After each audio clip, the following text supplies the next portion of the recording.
सच्चिदानंद करुणा में भगवान श्री कृष्ण और बलराम कंस सिंहासन पर विराजमान है। संपूर्ण मथुरा मंडल की प्रजा बैठी हुई है और ब्रज के नंद बाबा आदि सब ग्वाल बाल भी गए हुए हैं। भगवान श्री कृष्ण और बलराम को अखाड़े में घसीटा चाणूर और मुष्टिक ने और कहा आओ हमसे युद्ध करो। श्री कृष्ण बलराम जी ने कहा हम तो बालक हैं, आप पहाड़ जैसे शरीर वाले, कुश्ती तो समान बल वालों से लड़ी जाती है। अरे उन्होंने कहा तुम बालक नहीं हो, तुम महावीर हो, ऐसा कहकर वो लिपट गए। और भगवान श्री कृष्ण से चाणूर और बलराम जी से मुष्टिक परस्पर कुश्ती के दांव पेच। एक घूंसा मारा चाणूर ने भगवान के वक्षा स्थल पर, तो जैसे हाथी को फूलों की माला मारो क्या फर्क पड़ता है, ऐसे भगवान को कोई फर्क नहीं पड़ा। संपूर्ण देखने वालों ने कहा यह अनर्थ हो रहा है, कहाँ दो नवकिशोर बालक और कहाँ ये बहुत पुराने वज्र के समान कठोर शरीर वाले बड़े बड़े पहलवान। नहीं नहीं, ये अनर्थ हो रहा है। जिस सभा में अनर्थ होता है उस सभा में विरोध करना चाहिए, हट जाना चाहिए, नहीं तो पाप का भागी होता है। भगवान श्री कृष्णचंद्र जी ने जब देखा कि संपूर्ण मथुरा मंडल की प्रजा को बड़ा इस बात पर दुख हो रहा है, तो बलराम जी को इशारा किया कि निपटाओ, बहुत देर खेलने से क्या फायदा। चाणूर को भगवान श्री कृष्ण ने दोनों भुजाओं में कस के पकड़ लिया, उठा के पटक दिया, पैर पकड़ के घुमा घुमा कर धरती पर जैसे कपड़ा पछाड़ा जाता है ऐसे पछाड़ पछाड़ के मार डाला। चाणूर के प्राण तो पटक कर घुमाने में ही निकल गए थे। उसकी वेशभूषा अस्त व्यस्त हो गई, केश मालाएं बिखर गईं, वो इंद्रध्वज के समान गिर पड़ा। इसी प्रकार मुष्टिक ने भी पहले बलराम जी को एक घूंसा मारा। इस पर महाबली बलराम जी ने बड़े जोर से एक तमाचा जड़ दिया। तमाचा लगने से वो कंपायमान हो गया और आंधी से उखड़े हुए वृक्ष के समान अत्यंत व्यथित और अंत में प्राणहीन होकर खून उगलता हुआ पृथ्वी पर गिर पड़ा। हे राजन, इसके बाद योद्धाओं में श्रेष्ठ भगवान बलराम जी ने अपने सामने आते हुए पहाड़ के समान बलवान कूट नामक पहलवान को खेल खेल में ही बाएं हाथ के घूंसे से उपेक्षा पूर्वक मार डाला। उसी समय भगवान श्री कृष्ण ने एक चरण का प्रहार किया तो शल पधार गया, तोशल को तिनके की तरह चीर कर दो टुकड़े कर दिए। इस प्रकार सल, तोशल, कूट, मुष्टिक, चाणूर, इन पहलवानों को भगवान ने मारा। अब और जो वहां पहलवान थे वो सब प्राण बचाकर अखाड़े से भाग पड़े। उनके भाग जाने पर श्री कृष्ण बलराम जी समवयस्क सखाओं के साथ कुश्ती का खेल खेलने लगे। मल्ल क्रीड़ा, कंस ये सब देख रहा था। भगवान श्री कृष्ण और बलराम जी की इस लीला को देखकर दर्शकों को तो बड़ा आनंद हुआ और जो वयोवृद्ध बैठे हुए थे वो आशीष देने लगे, धन्य है वो, धन्य हो, ऐसी प्रशंसा करने लगे। परंतु कंस बड़ा भयभीत हो गया। उसने विचार किया, कोलिया पीड़ हाथी को मार दिया, चाणूर, मुष्टि, कूट, सल, तोशल इनको मार दिया। बचे हुए सब पहलवान भाग गए। भोजराज कंस ने कहा बंद कर दो ये बाजे बजाना। बाजे बजाना बंद हो गए। अरे वसुदेव के दुष्चरित्र लड़कों को बंदी बना लो, गोपों का सारा धन छीन लो, नंद को कैद कर लो, वसुदेव शीघ्र मार डालो। उग्रसेन मेरा पिता है पर अनुयायियों के साथ शत्रुओं से मिला है, इसको जीता मत छोड़ो, मार डालो। ऐसा जैसे कोई पागल आदमी बोलता हो ऐसे कंस बकवाद करने लगा। भगवान श्री कृष्ण ने छलांग मारी, वहीं अखाड़े से सीधे सिंहासन के समीप पहुंच गए। वेग पूर्वक छलांग मारकर मंच पर पहुंच गए जिसमें उच्च सिंहासन पर कंस विराजमान था। जब कंस ने देखा कि छलांग मार के मेरे समीप आ गए, अब वो बहुत घबरा गया। सहसा उठ खड़ा हुआ, हाथ में ढाल ली और तलवार, और भगवान श्री कृष्ण पर चोट करने का पैतरा बदलते हुए अवसर ढूंढने लगा। कभी दाईं ओर कभी बाईं ओर। भगवान श्री कृष्ण का तेज तो प्रचंड अत्यंत दुस्साह है। जैसे गरुण सांप को पकड़ लेते हैं वैसे ही भगवान ने पैतरा पकड़ करके कंस को बलपूर्वक अपने कब्जे में किया। भयवश कंस का मुकुट गिर गया। भगवान ने केस पकड़े, जैसे देवकी जी के विवाह के समय केस पकड़े थे वैसे ही केस पकड़े और ऊंचे मंच से फेंका तो रंग भूमि में गिराकर। परम स्वतंत्र भगवान श्री कृष्ण चंद्र विश्व के आश्रय हैं, फेंक करके उसी के ऊपर कूद पड़े। कूदते ही कंस के प्राण निकल गए। केस पकड़ के घसीटा और रंगमंच में नीचे फेंका और उसी के ऊपर कूद पड़े, सोई उसकी मृत्यु हो गई। भगवान सबके देखते देखते कंस की लाश को धरती पर घसीट घसीट कर मारने लगे, जैसे बलवान सिंह हाथी को। सबके मुंह से हाय हाय की ऊंची आवाज निकलने लगी। कंस नित्य निरंतर बड़ी घबराहट के साथ भगवान श्री कृष्ण का चिंतन करता रहता था। खाते पीते, सोते, चलते, बोलते, सांस लेते, सब समय भगवान श्री कृष्ण का द्वेष पूर्वक चिंतन करता रहता था। तो उसको दिखाई देता था हाथ में सुदर्शन चक्र लिए हुए भगवान श्री कृष्ण। इस नित्य चिंतन के फलस्वरूप वह चाहे द्वेष भाव से ही क्यों न किया गया हो, उसे भगवान के उसी रूप की प्राप्ति हुई जिसे सारूप्य मोक्ष कहते हैं। कंस को सारूप्य मोक्ष की प्राप्ति हुई, जिसकी प्राप्ति बड़े बड़े तपस्वी योगियों के लिए भी कठिन है। अब जब कंस के भाइयों ने देखा, जो कंक आदि निग्रोध आदि थे, कि हमारे बड़े भ्राता महाराज कंस का वध कर दिया श्री कृष्ण ने, तो अपने बड़े भाई का बदला लेने के लिए क्रोध में आग बबूला होकर भगवान श्री कृष्ण और बलराम की ओर दौड़े। जब भगवान बलराम जी ने देखा कि बड़े वेग से युद्ध के लिए तैयार होकर ये दौड़े आ रहे हैं, तो एक परिग उठाकर उन सबको मार डाला, जैसे सिंह पशुओं को मार डालता है। उस समय आकाश में दुंदुभियां बजने लगी। भगवान के विभूति स्वरूप ब्रह्मा शंकर आदि देवता बड़े आनंद से पुष्पों की वर्षा करते हुए श्री कृष्ण बलराम की स्तुति करने लगे। महाराज कंस और उसके भाइयों की स्त्रियां स्वजनों की मृत्यु से अत्यंत दुखित हो गई और अपना सिर पीटती हुई, आंखों में आंसू भरे हुए वहां आई और वीर सैया पर सोए हुए अपने पतियों से लिपट कर वो शोकग्रस्त हो गई और बार बार आंसू बहाती हुई ऊंचे स्वर से विलाप करने लगी। वो स्त्रियां रो रो के पुकार रही थी, हा नाथ, हे प्यारे, हे धर्मज्ञ, हे करुणामय, हे अनाथ वत्सल, आपकी मृत्यु से हम सब मरी समान हो गई। आज हमारा घर उजड़ गया, हमारा सौभाग्य उजड़ गया, हमारी संतान अनाथ हो गई।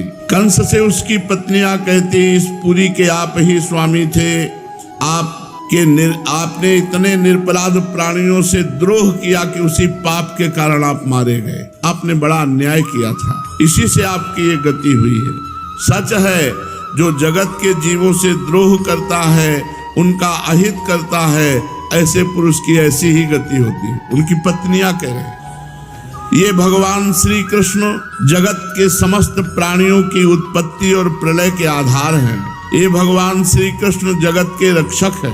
जो भगवान का बुरा चाहता है या जगत का बुरा चाहता है, वो कभी सुखी नहीं रह सकता।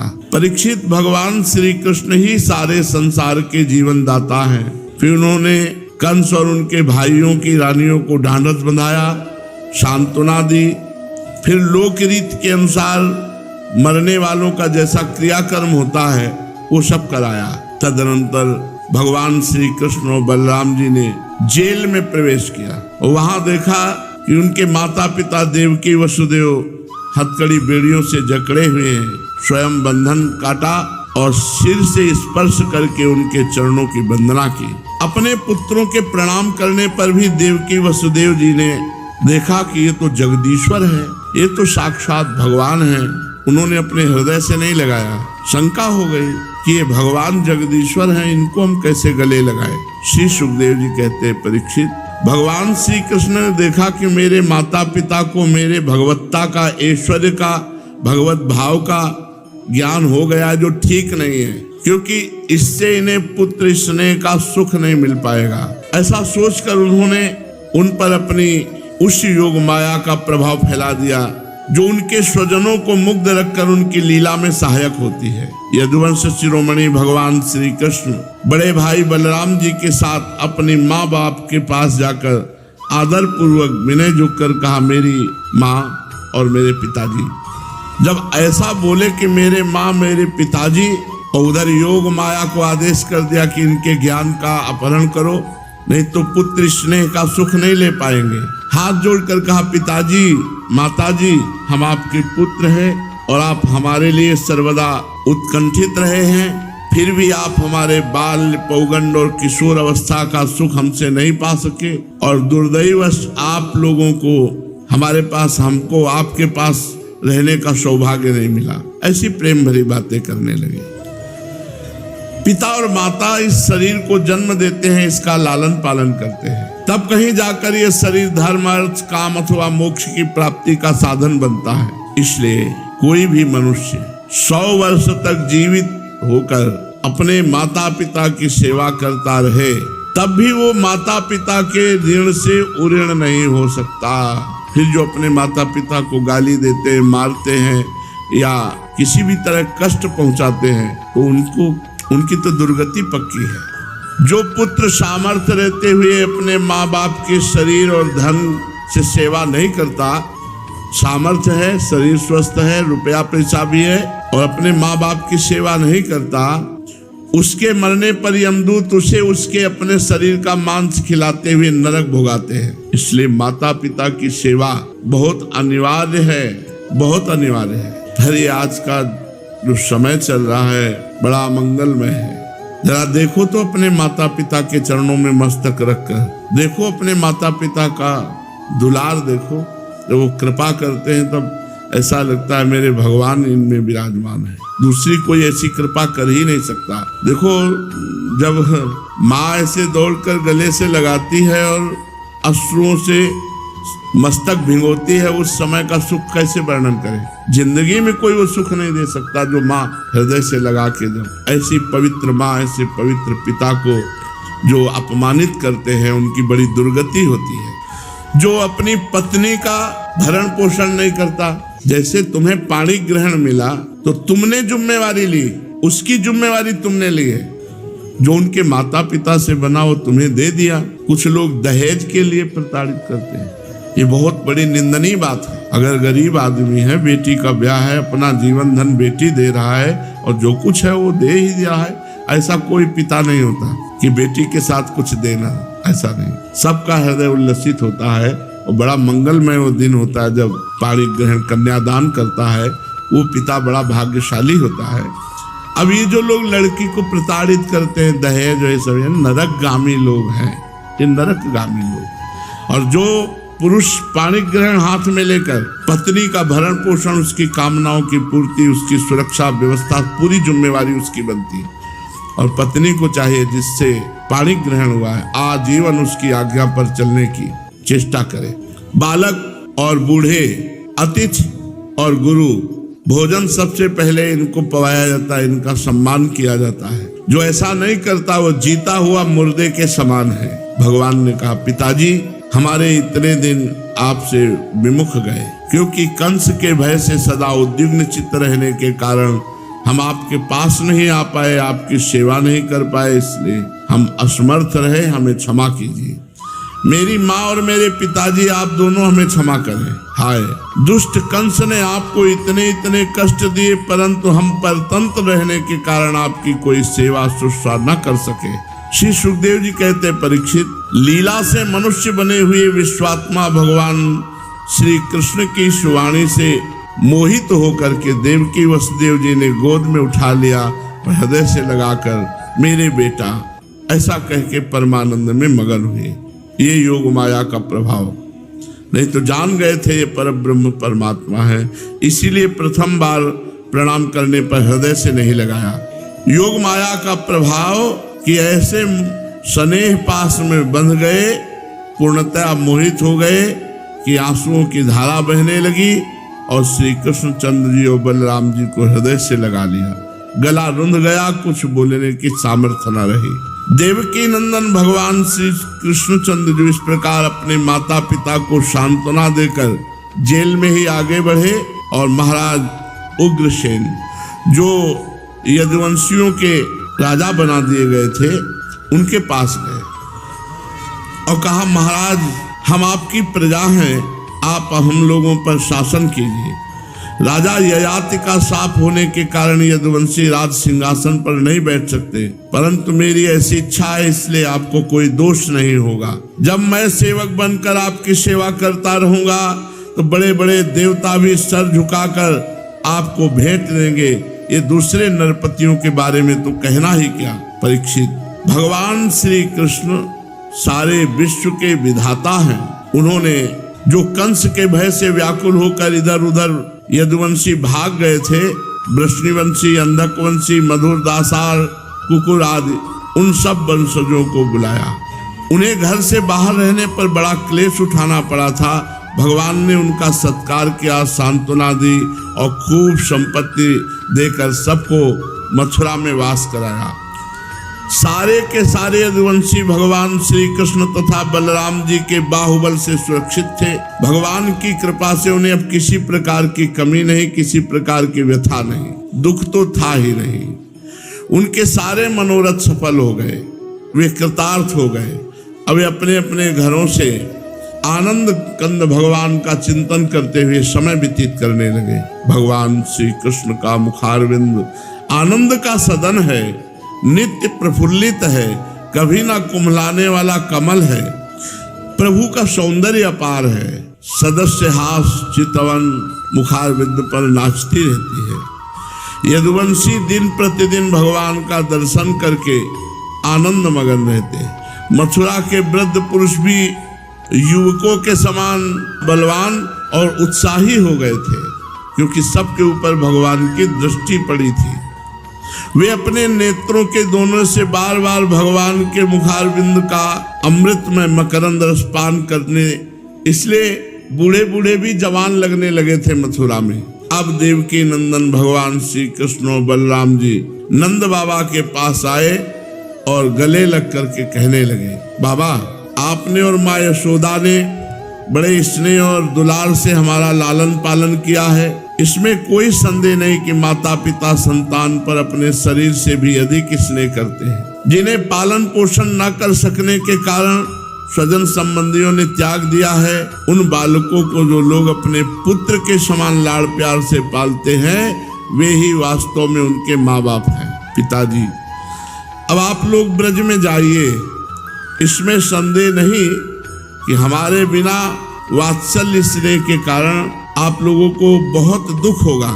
यहाँ के सुहृद संबंधियों को सुखी करके हम आपसे मिलने आएंगे, ऐसा बाबा से कहकर उनको विदा किया। भगवान श्री कृष्ण और नंद बाबा दूसरे ब्रजवासी इस प्रकार वार्ता हुई। सबने सुंदर सुंदर वस्त्राभूषण धारण किए। भगवान श्री कृष्ण बलराम को नंद बाबा ने गले लगाया और बड़े प्रेम अधीर हो गए और आंसू भर करके अभिषेक किया नंद बाबा ने ठाकुर जी का और बलराम जी का, क्योंकि प्रभु कह रहे हम आएंगे कभी आपसे मिलने, अभी आप जाएं। इसके बाद भगवान वहां से विदा हुए और नंद बाबा ब्रज के लिए चले। वसुदेव जी ने अपने पुरोहित गर्गाचार्य और दूसरे ब्रह्म ऋषियों को बुलाकर श्री कृष्ण बलराम का विधि पूर्वक द्विजात समुचित यज्ञोपवीत संस्कार कराया। अगर यज्ञोपवीत पड़ा हुआ है और गायत्री अनुष्ठान है, उसके सामने कोई बाधा विघ्न नहीं। यज्ञोपवीत ब्रह्म शक्ति है, द्विजाति को धारण करने का अधिकार है। कोई बिरले ऐसे हैं जो इस धर्म का पालन करते हो।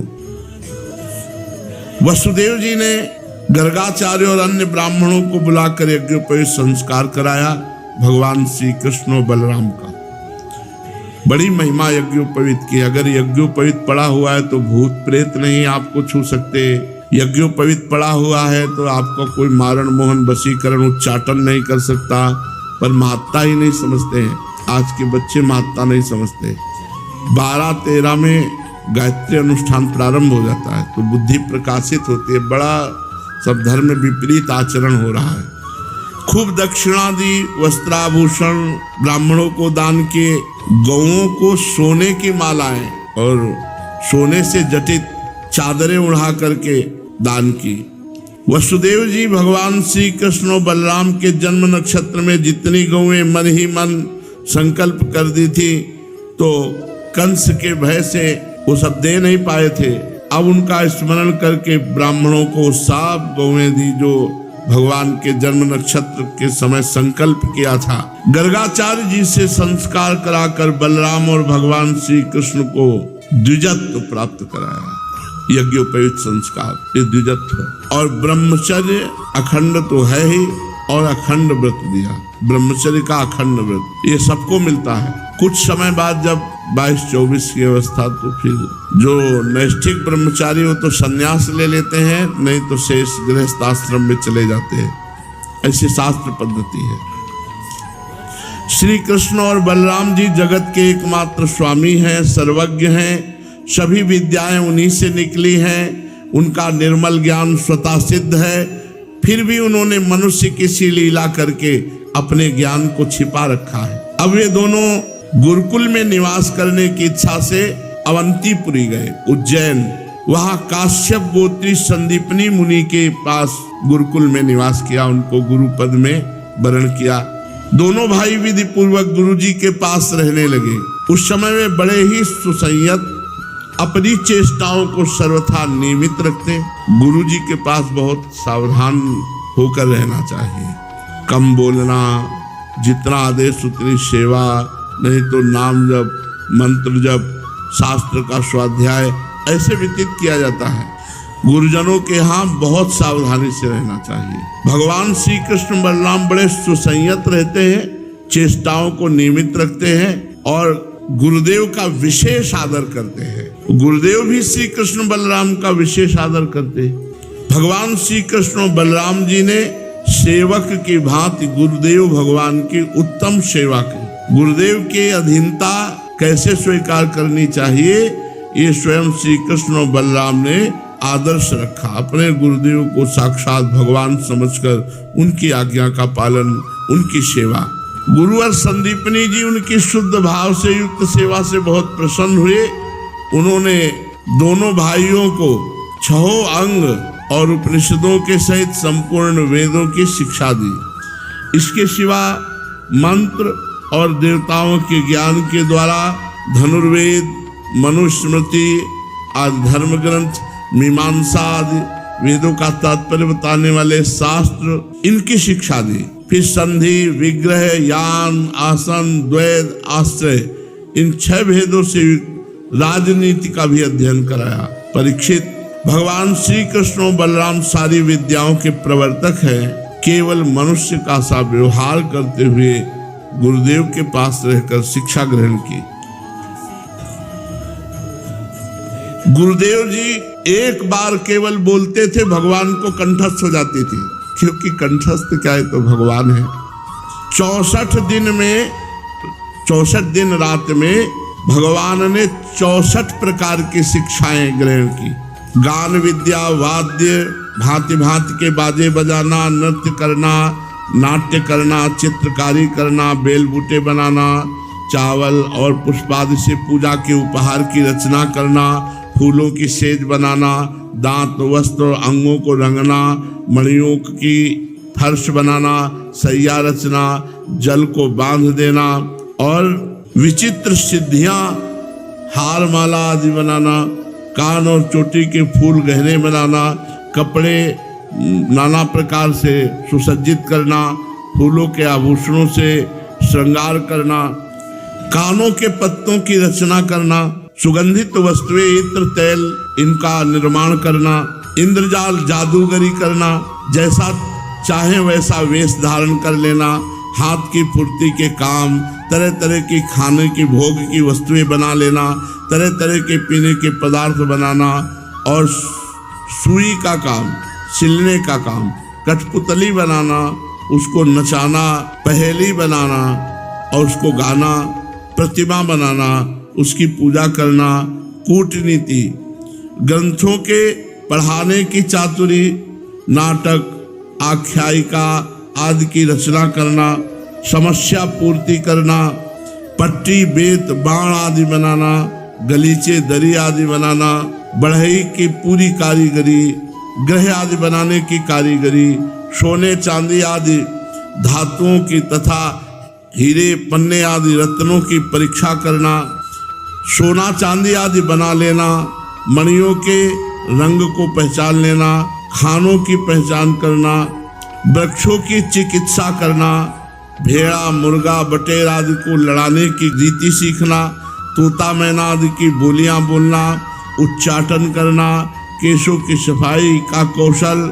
और मुट्ठी की चीज या मन की बात जान लेना और म्लेच्छ काव्यों को समझ लेना, विभिन्न देशों की भाषाओं का ज्ञान हो जाना, शकुन अपशकुन जानना और प्रश्नों के उत्तर में शुभाशुभ बतलाना, नाना प्रकार के मातृका यंत्र बनाना, रत्नों को नाना प्रकार के आकारों में काटना, सांकेतिक भाषा बोलना, मन में कटक रचना करना, नई नई बातें निकालना, छल से काम निकालना, समस्त कोशों का ज्ञान होना, समस्त छंदों का ज्ञान होना, वस्त्रों को छिपाने या बदलने की विद्या और द्वित क्रीड़ा, दूर के मनुष्य वस्तुओं का आकर्षण कर लेना, बालकों के खेल, मंत्र विद्या, विजय प्राप्त कराने वाली विद्या, वेताल आदि को वश में रख लेना, ये 64 प्रकार की विद्याएं संदीपनी ऋषि से सुनी।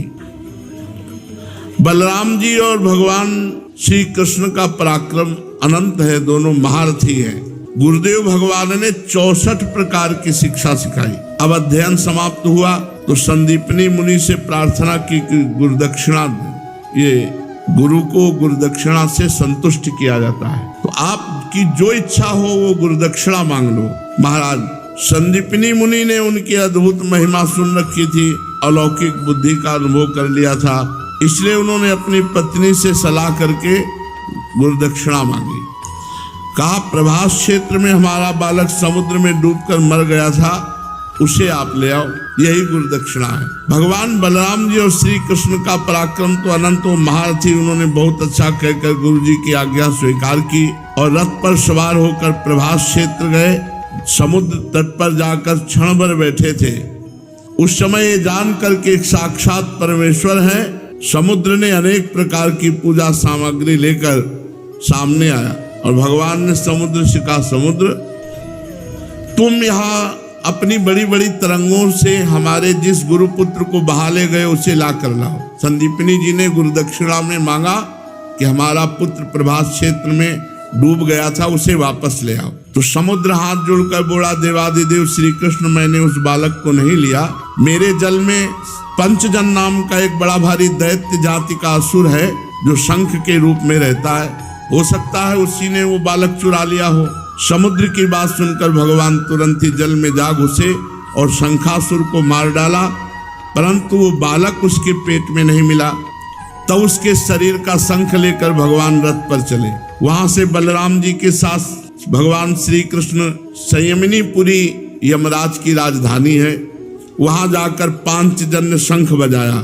शंख सुन करके यमराज जी आए और भगवान का स्वागत किया, भक्ति भाव से विधि पूर्वक अर्चना वंदना की और नम्रता से झुक करके कहा, सबके हृदय में विराजमान सच्चिदानंद स्वरूप भगवान श्री कृष्ण क्या सेवा करें। आप दोनों लीला से मनुष्य बने हुए हो, वैसे तो परमेश्वर हो, मैं आप दोनों की क्या सेवा करूं। भगवान ने कहा, यमराज यहाँ हमारे अपने कर्म बंधन के अनुसार गुरुपुत्र लाया गया है, तुम मेरी आज्ञा स्वीकार करो, उसके कर्मों पर ध्यान मत दो और वो पुत्र ला कर दो। यमराज ने कहा, जो आज्ञा, और भगवान आदेश जो दिए थे उसका तत्काल पालन हुआ, गुरुपुत्र को लाके दे दिया। अब आप देख लो, संदीपनी जी के पुत्र हैं, वो कहाँ पहुंचे थे, यमपुरी में मिले। भजन नहीं करोगे तो बात नहीं बनेगी। वो संदीपनी जी हैं जिनके शिष्य भगवान श्री कृष्ण, जिनको 64 विद्याओं का ज्ञान कराया। भगवान श्री कृष्ण जिनके शिष्य बने, उनके पुत्र कहाँ मिले, यमपुरी में। इसलिए ऐसा ना सोचो कि जो मन आवे सो करें, हम नहीं, बहुत सावधानी की जरूरत है। जैसे हरिवंश नरक गति दुर्भर, यम द्वारे कटियत नक्शी के, थोड़े से अपराध का भी हिसाब होता है। इसीलिए राधा राधा बोलो, सब क्षमा हो जाएगा। बहुत बड़ा बल है राधा नाम में। यमराज जी ने आकर के गुरुपुत्र को सौंप दिया और कहा, प्रभु और आज्ञा कीजिए, क्या सेवा करूं। भगवान ने कहा, केवल गुरुपुत्र चाहिए था। और गुरुपुत्र को लिया और आकर गुरुदेव से कहा, गुरुदेव ये गुरुदक्षिणा में मरा हुआ पुत्र वापस लाके। गुरुजी ने कहा, बेटा तुम दोनों ने भली भांति गुरु दक्षिणा दी, अब और क्या चाहिए? तुम्हारे जैसे पुरुषोत्तम भगवान का गुरु बनने का सौभाग्य मिला, मेरे सारे मनोरथ पूर्ण हो गए। बस वीरो, अब तुम्हारी विद्या पूर्ण हुई, तुम अपने घर जाओ, तुम लोगों को पवित्र करने वाली कीर्ति प्राप्त करो, तुम्हारी पढ़ी हुई विद्या इस लोक और परलोक में सदा नवीन बनी रहे, कभी विस्मृत न हो। गुरुजी से आज्ञा लेकर वायु के समान वेग और मेघ के समान शब्द वाले रथ पर सवार होकर श्री कृष्ण बलराम मथुरा लौट आए। मथुरा की प्रजा बहुत आनंदित हुई